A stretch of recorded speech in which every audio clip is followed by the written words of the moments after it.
Budget की speech तमाम तरफ से हो रही है और पिछले 70 सालों से बजट जब भी पेश होता है, बजट पेश करने वाले उसकी तारीफ़ करते हैं, कहते हैं कि बस इससे अच्छा कोई काम हुआ नहीं है। और डेफिनेटली जो लोग ऑपोजिशन में होते हैं वो उसकी मुखालफत करते हैं, लेकिन इस ऐवान में जो लोग बैठे हैं, हम सब लोग, वो बारी बारी इधर भी बैठ चुके हैं और उधर भी बैठ चुके हैं। तो हम सब ने कई दफ़ा कई इस तरह रोल प्ले किए हैं हमने अपने, और आज की ये सूरत हाल ये बता रही है कि हमारे इस रवैये से मुल्क का कोई फ़ायदा हुआ नहीं है। तो मैंने वज़ीर ख़जाना साहब की भी स्पीच सुनी पूरी, फिर मैं ख़ास तौर पर जो पहली स्पीच थी अपोजिशन लीडर की उसको सुनने आया, और तकरीबन 2.25 घंटे की वो स्पीच थी और उसका भी एक लफ्ज़ हमने सुना और कोशिश की कि उसके अंदर से चीज़ें निकालें। उसके बहुत सारे पॉइंट्स थे जो उन्होंने पर्सनल गुफ्तगू की, उन्होंने अल्फाज अदा किए, उन्होंने और बातें की, और मैं उस वक्त इन सारी चीज़ों के जवाबात को लिखता जा रहा था कि इसका ये जवाब है, ये जवाब है, ये जवाब है कि आपने। लेकिन आज जब मैं आज ये आपसे बात करने आया हूँ सवाल में स्पीकर साहब, तो मैंने वो तमाम जो पॉलिटिकल जवाबात थे जो कि काउंटर किए जा सकते थे, उसमें से एक भी जवाब नहीं दे रहा मैं। और जो भी पॉलिटिकल गुफ्तगू है वो उनकी है। हम इस पे मैंने सोचा कि उसके सारे पॉइंट्स को, सारे वो तल्ख बातों को निकाल दिया जाए। मैं आपके सामने चंद गुजारिशात रखना चाहता हूँ आपके तवज्जुह से। तकरीबन 19,000 अरब रुपए का बजट पेश कर दिया गया और 17,000 तकरीबन 18,000 अरब जो है वो रेवेन्यू बताया गया हमें। FBR के ज़रिए हम तकरीबन 13,000 अरब रुपए हम कलेक्ट करेंगे, ये बताया गया इसके अंदर। और जो नॉन टैक्स रेवेन्यू है वो 4,000 अरब रुपए हम तकरीबन कलेक्ट करेंगे। पाकिस्तान पे इस वक्त जो कर्जा है वो 78,942 अरब रुपए है। This is the mother of all evil. ये जो 78,000 अरब रुपए के हम कर्जदार हैं, ये है इस वक्त पाकिस्तान का सबसे बड़ा मसला। जिस तरह किसी घर पे अगर कोई घर कर्जदार हो, उस घर वालों को परेशान होना चाहिए। तो ये जो सारी लोगों के ऊपर, टैक्सेस के ऊपर, बिजनेस कम्युनिटी के ऊपर, आम सैलरीड क्लास के ऊपर ये जितनी भी तलवार चल रही है, वो सारी बात ही यही है कि भाई हमारे ऊपर कर्ज है, हमें इस कर्ज को अदा करना है। लेकिन क्या 78,000 अरब रुपए हम आज कर्जदार हैं, तो हम इसको सोचते भी हैं, सोच भी रहे हैं कि हम ये वाला जो बजट है, इस बजट को पेश करके हम इससे बाहर निकल सकते हैं। मेरा जवाब इसमें नफ़ी में है, क्योंकि ये एक एवरेज किस्म का नॉर्मल बजट है, आम हालात वाला बजट है। इसमें कोई एमरजेंसी वाली कोई सिचुएशन नहीं है। और इस कर्जे का लगता यह है कि सारा कर्जा जो है वो IMF दे रहा है। आम तासुर बाहर रोड पर, क्योंकि IMF का जिक्र बहुत होता है, IMF बैरूनी कर्जा, तो लगता यह है कि सारा पैसा जो है ये IMF से ही आ रहा है, इस 78,000 अरब रुपए का। नहीं, ऐसा नहीं है।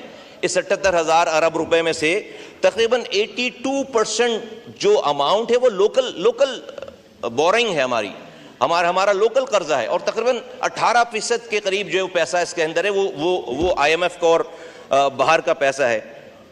अब इस तकरीबन जो हम इस साल जो कर्ज और सूद की मद में जो हम अमाउंट अदा करेंगे वो तकरीबन 9,775 अरब रुपए, तकरीबन 10,000 अरब रुपए, almost 51% of our entire revenue हम अदा कर देंगे कर्ज और सूद की मद में। कोई भी इकॉनमी दुनिया में अपनी आमदनी का अगर 30% से ज्यादा कर्ज की और सूद की मद में अदा करती है, वो नाकाम इकॉनमी है, वो नहीं चल सकती। आप कुछ भी फिगर्स कर लें, कितने भी टैक्सेस लगा लें, तो this is practically it's a non starter, ये हो ही नहीं सकता। ये है इस पूरे हमारे इस माशी सिस्टम का जो कैंसर है वो ये है इस वक्त राइट नाउ। तो हम 10,000 अरब रुपए जो है वो हम सूद की मद में देंगे, जो तकरीबन 51% ये बनता है हमारे पूरे इस रेवेन्यू का। इसमें से इस 10,000 अरब रुपए में से तकरीबन 7,303 अरब रुपए 7,303 अरब रुपए हम लोकल बैंकों को देंगे, हम लोकल देंगे और सिर्फ तकरीबन 3,000 अरब रुपए हमें बाहर वालों को देना है। दो और ऐसे मसाइल हैं जो कि पाकिस्तान की इकॉनमी को ब्लीड कर रहे हैं। नंबर वन, जो हमारी SOEs हैं, स्टेट ओन इंटरप्राइजेज हैं, वो हमें ब्लीड कर रही है हमारी इकॉनमी को। सबको पता, शुक्र है कि फाइनेंस मिनिस्टर साहब ने ये जो कन्फ्यूजन थी कि स्ट्रेटेजिक जो हमारी SOEs हैं और कोई एक नॉर्मल SOEs हैं, इनमें ये फ़र्क कम से कम ख़त्म किया है सारा। ये कन्फ्यूजन थी कि भाई स्ट्रेटेजिक SOEs और इंटरप्राइजेज हैं और उसमें कोई उनको कोई इस्तिस्ना है, वो प्राइवेटाइज नहीं होंगे या उनकी ब्लीडिंग जो है वो जारी रह सकती है क्योंकि वो स्ट्रेटेजिक हैं, और दूसरे वो नॉर्मल वाले हैं। शुक्र है कि जो है वो इनकी गुफ्तगू में ये वाली बात अब ख़त्म हो गई, वरना दो बयानात आ रहे थे गवर्नमेंट की तरफ से कि भाई कुछ स्ट्रेटेजिक्स हैं और कुछ जो है वो नॉर्मल हैं। एक तो ये है SOEs वाली बात है। फिर दूसरा है कि हम ये जो पावर सेक्टर में कैपेसिटी जो है पेमेंट कर रहे हैं, इसमें 71% 71 पर जो कि पावर जनरेशन है एक यूनिट, उसमें 71% तो हम सिर्फ कैपेसिटी चार्जेस दे रहे हैं और तकरीबन 29 से 30% उसकी ओरिजिनल चार्ज है और उसकी कॉस्ट है। इस साल हमने 1,700 अरब रुपए सिर्फ कैपेसिटी पेमेंट के लिए पावर कंपनीज के लिए हमने रखी है, जो कि हमारी PSDP से भी ज्यादा है। हमारा PSDP अगर जो है वो 1,400 अरब रुपए है, तो हम 1,700 अरब रुपए तो सिर्फ हम उन पावर कंपनीज को दे रहे हैं कि जो बिजली नहीं बना रहे और उनसे हमारा मुआहदा है और हम उन्हें डॉलर्स में पे कर रहे हैं। डेफिनेटली पाकिस्तान की साबका हुकूमतों ने जिसका PMLN की हुकूमत रही है और हुकूमतें रही हैं जिन्होंने ये एग्रीमेंट्स किए, मैं किसी की इंटेंशन को क्वेश्चन नहीं करता। मैं ये नहीं कहता कि भाई उन्होंने मुल्क के खुदा न खास्ता खिलाफ ये फैसले किए हों, उस वक्त ये बात ज़रूरी होगी, कर दी होगी बात, लेकिन डेफिनेटली उसके बाद हमारी PTI के दोस्तों की भी गवर्नमेंट आई, वो उसको ख़त्म नहीं कर सके, वो तो कैरी फॉरवर्ड हुआ सारा और आज ये सिचुएशन है। लेकिन मैं आज ये कहना चाहता हूँ हुकूमत वक्त से कि सिर्फ हमें फिगर बताने के बजाय ये एक एबनॉर्मल सी सिचुएशन है जो कि हमें ब्लीड कर रही है। 1,700 अरब रुपए हम देंगे इस साल। जो भी कंपनीज हैं, जिस मुल्कों की कंपनीज हैं, जब हम उनसे इमदाद लेने जाते हैं, उनसे बेल पैकेजेस मांग रहे हैं, उनको उन मुल्कों को और ताल्लुकात को इस्तेमाल करके हमें कम से कम इनको रिव्यू करना, इन एग्रीमेंट्स को हमें रिव्यू करना चाहिए ताकि हम इस मद में पैसे बचा सकें और इसमें कोई हम बेहतरी ला सकें। ये हमें हर्ट कर रहा है, ये बहुत ज़्यादा हर्ट कर रहा है। जनाब स्पीकर, इस तमाम जो मैंने आपके सामने मंजरनामा पेश किया, ये नॉर्मल नहीं है, ये एबनॉर्मल हालात हैं। इसके लिए एबनॉर्मल फैसलों की ज़रूरत है, इसके लिए एक एबनॉर्मल किस्म के आउट ऑफ बॉक्स सॉल्यूशंस की ज़रूरत है। ये नॉर्मल बजट से, नॉर्मल पैरासिटामोल की गोली से ये ट्यूमर ख़त्म होने वाला नहीं है। इस ट्यूमर का, इस पाकिस्तान की मईशत का ये जो ट्यूमर है, इसका इलाज करने की ज़रूरत है। ये पैनाडोल की गोली से इसके सर का दर्द नहीं जाएगा और इसके अंदर एक रेडिकल सर्जरी की ज़रूरत है। और उस रेडिकल सर्जरी में जब हम सॉल्यूशंस पे जाते हैं, जब हम अली भाई मैं थोड़ा सा सॉरी वो थोड़ा सा मैं जो है वो जब हम इसके सॉल्यूशन पे जाते हैं तो हम सिर्फ आवाम के ऊपर, बिजनेस कम्युनिटी के ऊपर हम चाहते हैं कि भाई इनसे टैक्सेस लेकर ये सारा कर्ज भी उतर जाए, सूद भी दे दें, मुल्क भी चले। ये ऐसा नहीं होने वाला जनाब अली। जनाब स्पीकर, मैं यहाँ पर अपनी पार्टी की तरफ से इस मंजरनामे को पेश करने के बाद मैं ये मुतालबा करता हूँ MKM पाकिस्तान की जानिब से कि पाकिस्तान में फाइनेंशियल एमरजेंसी डिक्लेयर की जाए, पाकिस्तान में फाइनेंशियल एमरजेंसी डिक्लेयर की जाए और उस फाइनेंशियल एमरजेंसी की डिक्लेरेशन के बाद करना क्या है, उसकी इब्तिदा इस हाउस से होनी चाहिए, उसकी इब्तिदा हमारे लीडरान से होनी चाहिए। और मैं बहुत माजरत के साथ, बुरा नहीं मानना है किसी ने। मैं अपनी बात ये नहीं कह रहा कि जी मेरी बात और लोगों की तरह बस ये अक्ल कुल है, मैं जो कह रहा हूँ यही सही है, नहीं, इसके अंदर डिबेट है, बात है।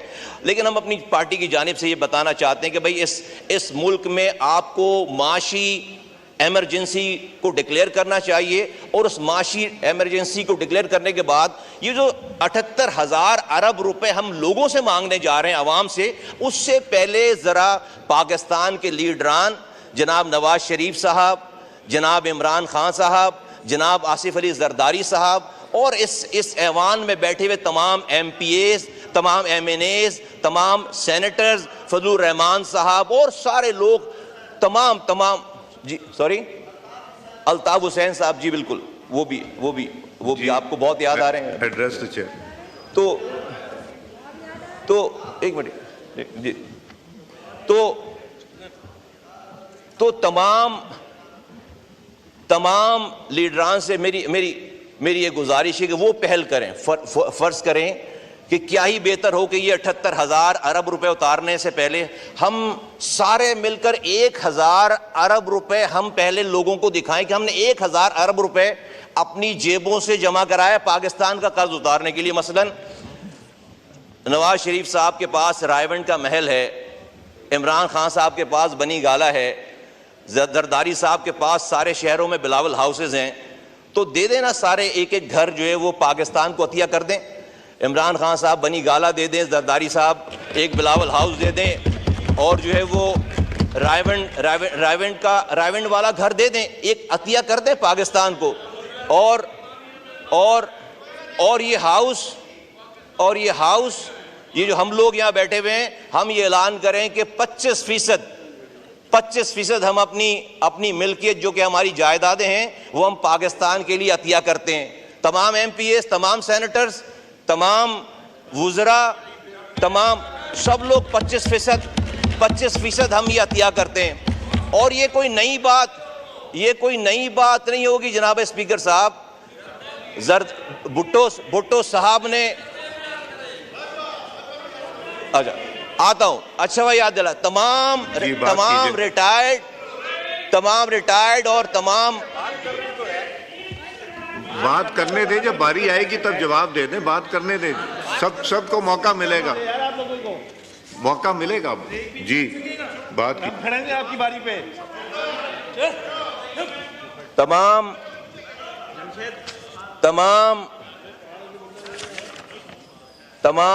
रिटायर्ड फौजी अफसरान, तमाम हाजिर जर्नैल जिनके पास जब ये रिटायर होते हैं तकरीबन 150 अरब रुपए की प्रॉपर्टीज जो है वो मिलती हैं, 50 करोड़ रुपए ये भी पाकिस्तान को अतिया करें तमाम। और ये सब लोग, जर्नैल्स, सियासतदान, पॉलिटिशियन, ये सब मिलकर 1,000 अरब रुपए पहले इस 78,000 अरब के कर्ज को अदा करने के लिए जमा करके दिखाएं। उसके बाद इस आवाम से बाहर जाकर लोगों से बात करें, सर अगर हमने ये कर लिया, अगर हमने ये करके दिखा दिया, खुदा की कसम पाकिस्तान के लोग इतने गुयूर हैं कि वो अपने कपड़े बेचकर भी पाकिस्तान के 78,000 रुपए पूरे कर देंगे। हम 1,000 अरब रुपए तो अपने पास से निकालें, 1,000 अरब रुपए अपने पास से जमा करें। पाकिस्तान के लोग ये 78,000 अरब रुपए अपने पेट को काट कर अपनी जायदादों को बेचकर आपके हवाले करेंगे। उनको नजर आना चाहिए कि जो लोग हमसे टैक्स मांग रहे हैं, जो लोग हमसे पैसे मांग रहे हैं, वो उनके action must speak louder than word, वो खुद भी कुछ कुर्बान कर रहे हैं। उनको ये नजर आना चाहिए। जब उनको ये नजर आ जाएगा, ये पाकिस्तान की कौम, पाकिस्तान के लोग, इनके पास आज जो कुछ है, ये पाकिस्तान को इस मदर ऑफ ऑल इविल जो कि हमारे पास 78,000 अरब रुपए का कर्ज है, जिससे मुल्क बिल्कुल बहरान का शिकार हो गया है, इसको वो निकाल सकते हैं बहुत आसानी से। मैं इसके आगे आपसे ये भी कहना चाहता हूं सर कि ये बात कोई नई बात नहीं है। जुल्फ़िकार अली भुट्टो साहब ने नेशनलाइज कर दी, नेशनलाइजेशन की पॉलिसी लेकर आए। लोगों की गाड़ियां, लोगों की फैक्ट्रियां, लोगों के घर, स्कूल, कॉलेज नेशनल, मुल्क में ऐसे हालात होंगे? नेशनलाइज कर दिया, ले लिया उनसे। मैं तो जबरदस्ती नेशनलाइज करने की बात ही नहीं कर रहा, मैं तो वॉलंटियरली कह रहा हूं, मैं तो वॉलंटियरली नेशनलाइज कर दें और कोई भी गरीब नहीं होगा इसमें से। ना तो मियां साहब गरीब होंगे, ना जरदारी साहब गरीब होंगे, ना इमरान खान साहब गरीब होंगे, ना ये पार्लियामेंट में बैठे हुए लोग 25% अपनी तमाम जायदादों में से दे दें, ये भी गरीब नहीं होंगे। और इसी मुल्क से कमाया है, क्या मसला है, दोबारा कमा लेंगे। भाई इस दूध देने वाली गाय जो कि मर रही है, खुदा न खास्ता, इसको इसका दूध और निकालने के लिए, इसका गोश्त खाने के लिए इसको खिलाएं तो उसको जिंदा तो रखें कम से कम। तो लोगों के पास बाद में जाएं, अपनी अपने घर से शुरुआत करें क्योंकि लोगों की वजह से आज हमारे ऊपर ये 78,000 अरब का कर्ज नहीं है, ये इस ऐवान में बैठे हुए लोग और हुक्मरानी पर बैठे हुए लोगों की पॉलिसीज की वजह से। वो मैं सही गलत की बात नहीं कर रहा, लेकिन आज जो कुछ है ये इसी मुल्क के चलाने वालों की वजह से लोगों के ऊपर ये कर्ज है ना, लोगों के ऊपर ये अजाब आया हुआ है। तो हम अपनी तमाम गलतियां जो भी हुई हैं माजी में, जिससे भी हुई हैं, कोई भी बरी ज़िम्मा नहीं है यहाँ पर। हम अपनी तमाम गलतियों का इजाला जो है वो लोगों से, गरीब आदमी से ही क्यों मांगते हैं? ये आप कितना ही अच्छा बजट, अच्छे नंबर दे दें, आप अगर अपने अमल को एक्स्ट्रा ऑर्डिनरी कोई नई चीज करके नहीं दिखाएंगे, लोग आपको ये टैक्स देने वाले नहीं, लोग वैसे ही मर रहे, खुदकुशियां कर रहे हैं। अब टैक्स नहीं देंगे आप क्या करेंगे? अच्छा फिर आप देते क्या उनको, जो लोग जिनसे आप टैक्स मांग रहे हैं? पीने का पानी, जैसे जिस शहर से मेरा ताल्लुक है, पीने का पानी हम 99% खरीद कर पीते हैं। हम जो है वो स्कूल जो है वो सरकारी स्कूलों में अपने बच्चे भेज नहीं सकते, हम जो है वो सरकारी अस्पताल में अपने बच्चों का इलाज कर नहीं सकते, सिक्योरिटी का इंतजाम हमने खुद करना होता है। एक चीज भी गवर्नमेंट तो नहीं। आपके 17 मिनट हो चुके हैं जी, 10 के बजाय मुझे उन्होंने कहा था कि हमारी पार्टी का कुछ एक्स्ट्रा टाइम दे दीजिए, तो प्लीज वाइंड अप कीजिए। वो आप मेरी पार्टी के टाइम में से टाइम काट लीजिएगा प्लीज। जी वो तो काट लूंगा, मगर थोड़ा सा मैं कंक्लूड कर रहा हूँ। This is not just sake of the speech मैं नहीं कर रहा सर, मेरी कुछ गुजारिशात हैं और वो बहुत जल्दी खत्म हो जाएंगी। तो हम लोगों को पानी दे नहीं रहे, लोगों का इलाज कर नहीं रहे, स्कूलिंग दे नहीं रहे, हम बिजली दे नहीं रहे, हम सिक्योरिटी दे नहीं रहे। तो भाई ये रियासत की जिम्मेदारी है, जब जो रियासतें ये देती हैं वो टैक्स मांगती हैं। जब हम ये दे ही नहीं रहे, जब हम ये उन्हें दे नहीं रहे, तो हम उनसे लेने की बात क्या करें? और हमें इस माशी इमरजेंसी को लागू करना चाहिए और यहाँ से शुरुआत करनी चाहिए। दूसरा सबसे बड़ा मसला सर ये है कि हमने इस साल जो है वो तकरीबन 7,000 अरब रुपए लोकल बैंक्स को कर्जा सूद और कर्ज में वापस करना है। मेरा ये मुतालबा है हुकूमत से कि एक साल के लिए इस इमरजेंसी की, जिस तरह से आपने कोरोना में आपने लॉकडाउन करके एक हंगामी सूरत क्रिएट कर दी थी, इसी तरह से इस माशी सूरत हाल को एक इमरजेंसी डिक्लेयर करके आप एक साल के लिए मुकामी, आप भले फॉरेन में जो आपको देना है वहां पर आप जो है वो उसको दें वो, लेकिन जो लोकल बैंक्स को आपने 7,000 अरब रुपए देने हैं वो इस साल उन्होंने बहुत कमाया हुआ है, वो इस साल ना दें, इमरजेंसी लगाएं और उस 7,000 अरब रुपए को आप इंडस्ट्रीज को जो कि बंद हो रही हैं या बंद होने वाली हैं उनको पंप इन करें। ये पैसा वो 7,000 अरब रुपए उनको दें ताकि आपकी मैशत जो है वो आगे चले। इसी तरह से, और सर बात आ जाती है सूद की। सर मैंने वजीर खजाना साहब की तकरीर सुनी है, मैंने तकरीबन 2.25 घंटे की जो तकरीर जो है वो उमर अयूब साहब की सुनी है। इसमें कहीं से भी एक जुमला नहीं है कि भाई हम इस पाकिस्तान के आर्टिकल 38F के तहत हम सूद के निज़ाम को ख़त्म करने के लिए कोई पहला कदम भी उठाने के लिए तैयार है। मैं एक्सपेक्ट कर रहा था PTI के दोस्तों से कि भाई ये तो रियासत मदीना के मानने वाले और उसके पैरोकार और उसकी प्रोपेगेशन करने वाले लोग हैं ना, इस रियासत मदीना के मानने वालों को तो कम से कम अल्लाह और उसके रसूल से लड़ाई जो है वो बंद करनी चाहिए। मैंने पहले भी इस ऐवान में बताई थी, मैंने कुरान की 2 आयतें सूरह बकरा से कोट की और मैंने कहा कि जिसका मफहूम था कि अल्लाह कह रहा है कि वो सूद को मिटाएगा और सदकात को जारी करेगा। मेरी इकॉनमी सूद के ऊपर है, अल्लाह कह रहा है मेरी इकॉनमी को मिटाएगा। हम कितनी ही इकदामात कर लें, हम अल्लाह से नहीं जी सकते। फिर अल्लाह आगे कह रहे हैं कि अगर तुम नहीं मानोगे, मफहूम इसका अर्ज कर रहा हूं, तो अल्लाह और उसके रसूल से जंग है। नाउजुबिल्लाह, अल्लाह और उसका रसूल ये जंग हमसे पाकिस्तान में आकर हार जाएगा? वो नहीं हार सकता ये जंग इस पाकिस्तान में आके। कोई पहला कदम तो उठाते हम। जब अल्लाह कह रहा है कि वो हमसे जंग करेगा सूद के निजाम में, हम एक लफ्ज अदा नहीं करते। 2022 से शरीयत कोर्ट का फैसला आया हुआ है, आज उसके 5 सालों में ये खत्म होना था, एक लफ्ज उसके ऊपर कोई प्रोग्रेस नहीं हुई है। मैं ये रिक्वेस्ट करना चाहता हूं, मैं इसी हवाले से सूरह आल इमरान की आयत नंबर 130 में सूद की हुर्मत बयान करने के बाद अगली आयत में हुर्मत सूद का हुक्म ना मानने वालों को काफिर कहा गया है सर। और मैं आपके सामने ये कोट करता हूं, मैं उसका तर्जुमा पढ़ता हूं। ए ईमान वालों, कई गुना बढ़ा चढ़ाकर सूद मत खाओ और अल्लाह से डरो ताकि तुम्हें फलाह हासिल हो।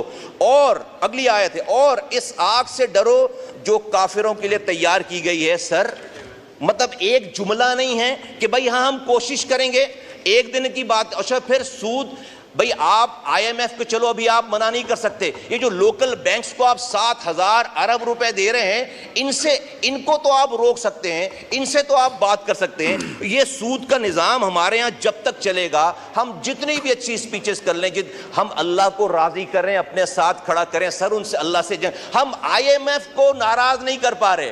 पूरा बजट जो है वो फाइनेंस मिनिस्टर साहब ने ये बताकर पेश किया कि ये IMF से अलाइंड है।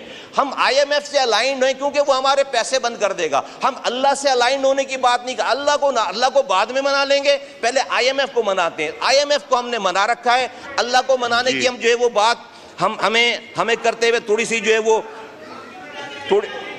है वो हमें डर लगता है इस हवाले से। सर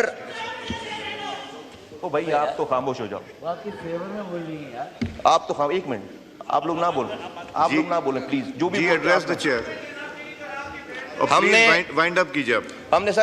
हमने यहाँ पर सर जिक्र होता है कि हर कोई खड़े होकर क्लेम करता है कि हमने कराची में अमन कर दिया। सर कराची में अमन जो है वो कहते हैं 2016 में अमन हो गया, ऐसे हो गया वैसे। रियासती इदारे भी कहते हैं और हुकूमतें भी कहती हैं। 30 सालों से आप आर्मी ऑपरेशन कर रहे थे कराची में 1992 से, तो अमन अगर कायम करना होता तो कर लेते अमन कायम। आपसे स्ट्रीट क्राइम तो कंट्रोल हो नहीं रही, आप कहते हैं आपने अमन का, कराची का अमन कराची के नौजवानों ने कायम किया है। 2016 में 2003 मार्च 2016 में जब वहां पर सच बोलने की सबसे छोटी सजा मौत थी, तो मैं और अनीस कायम खानी हमने वहां पर आकर रॉ के खिलाफ वहां पर स्टैंड लिया और हमने लोगों को, जो नौजवान थे जिनके पास कोई रास्ता नहीं था, हमने उनको रास्ता दिखाया। फिर ये जो आज MQM है, पूरी MQM, इसने ये केस। मुस्तफा कमाल साहब, थैंक यू। नहीं, अब बहुत ज्यादा आपका तो टाइम भी तकरीबन खत्म हो चुका है, पूरी पार्टी का भी नहीं। बस करें ना, अब तो 24-25 मिनट के पास पहुंच गए। 1 मिनट, 2 नहीं, 1 मिनट।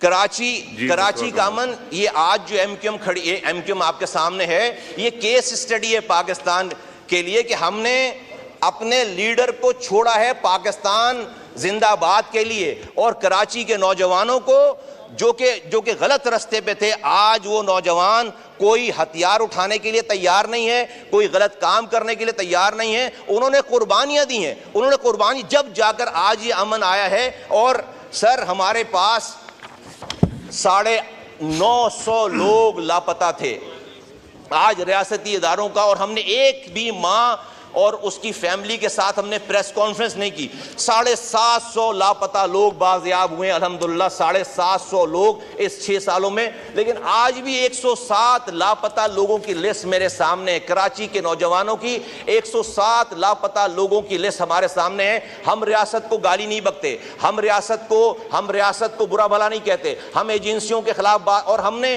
वो जो नौजवान वापस भी आए, उनमें से एक की भी प्रेस कॉन्फ्रेंस किसी को शक्ल नहीं दिखाई। ये केस स्टडी है क्योंकि हम पाकिस्तान के रियासती इदारों और पाकिस्तान की कदर करते हैं, पाकिस्तान को हम इंटैक्ट रखना चाहते हैं। मेरी रिक्वेस्ट है रियासत से, पाकिस्तान से, हुकूमत से, कि ये 107 लोगों को भी रिहा किया जाए, इनको बाजियाब कराया जाए। ये 7 साल 8 सालों से ये 7 साल और इसके डॉक्यूमेंट को जो thank you thank you thank you Mustafa साहब, काम आपका तो पूरी पार्टी का टाइम खत्म हो गया। करें, वाइंड अप कीजिए मुस्तफा कमाल साहब। सर प्लीज आप सर ये जो पीटीआई के हजरात अपनी दर्द भरी कहानी सुनाते हैं, ये हो गया वो हो गया, ये हो गया वो हो गया, सर ऐसा लगता है कि पहली दफा ये सब कुछ हो रहा है। मैं रिकॉर्ड पे कहता हूं कि जो इनके साथ हो रहा है, इतना हल्का हाथ तो पाकिस्तान में किसी पार्टी के साथ नहीं रखा गया। इतना हल्का हाथ किसी पार्टी के साथ नहीं रखा गया। ये हनीफ अब्बासी यहाँ बैठे हैं। हनीफ अब्बासी को 1 हफ्ते पहले एफेड्रीन में जो है वो बंद कर दिया गया। इनमें से किसी की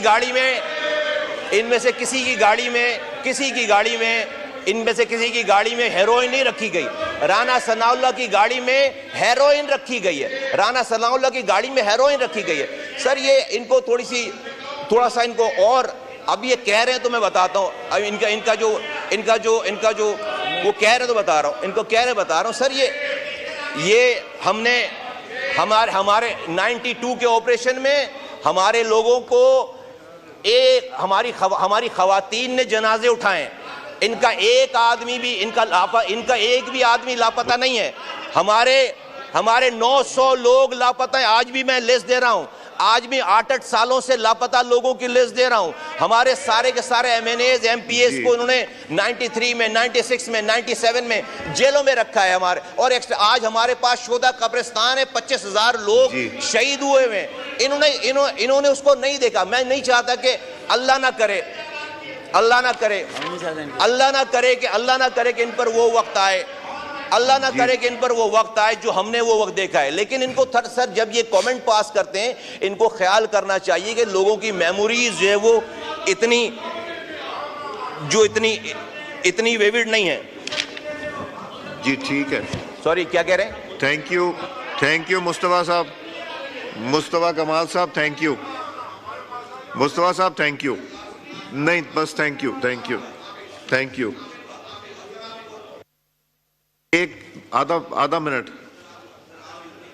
आखिरी बात सर ओपोजिशन लीडर साहब ने की, उसका आधा ही हमें दे दें सर। आप ओपोजिशन लीडर नहीं है ना, तो सर हमें जो है वो उसका आधा दे दें सर। आप बात, उनका टाइम उनको मिलेगा, आपको मिलेगा। सर प्लीज जी। आप चाहते तो बन जाते। सर कराची इस पाकिस्तान को इस माशी दलदल से निकाल सकता है। कराची को खुदा के वास्ते इस पूरे बजट में नए शहर बनाने की कोई बात नहीं है। Cities makes country rich. आप नए शहर बनाएं, और जो एग्जिस्टिंग शहर है जो आपको 68% रेवेन्यू कमा कर देता है, सिंध की आमदनी का 98% कमा कर देता है, उस शहर पर खुदा के वास्ते नजरसानी की जाए। उस शहर को आप जो हम अपने पास नहीं रखते अपना पैसा कमा कर, हम पूरे पाकिस्तान को बांटते हैं। अगर आपको इस IMF के चुंगल से निकलना है तो IMF इस पाकिस्तान को या कर्ज वाले इस पाकिस्तान को नहीं निकाल सकते। कराची पाकिस्तान को इस माशी बदहाली से निकाल सकता है। कराची पे तवज्जो दीजिए, कराची को के साथ जो है वो सलूक अच्छा कीजिए। कराची पूरे पाकिस्तान को इस माशी बदहाली से निकाल सकता है। We have got. Thank you.